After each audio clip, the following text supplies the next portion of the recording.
Sleep. Sleep is never considered to be vritti in any other scripture. But Patanjali was very practical. If yogi does not bring sleep under control, he is not a yogi. First sign and symptom of a yogi is to bring sleep under control, which is a little sister, a small sister of the death. You know, if death can be compared with something, it can be compared with sleep. You sleep for 8 hours, what is death? Sleeping for 100 years, 50 years. That's called death. Death means not waking up again. In sleep, we wake up. That is the difference. But during that time, there is no contents in the mind.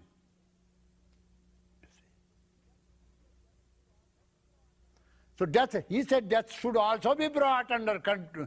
Sleep can also be brought under control. That's why I said sleep is a vritti. Then why not dreaming and waking? Dreaming state and waking state come under the banner of sleep. Waking, dreaming and sleeping. Now, there is a fine demarcation between sleep and samadhi. Very fine. Two people go to see a king.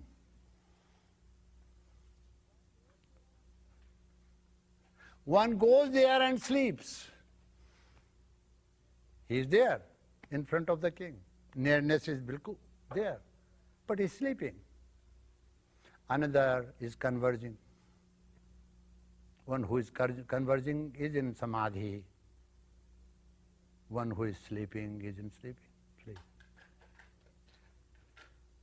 They both are there, but one is aware and another is not. The difference between you and yogi is this: you are not aware, he is aware of the reality. Only this much difference. He is aware of the reality, you are not aware of the reality because you are constantly identifying yourself with the objects of your mind. You have not become a seer, drashta.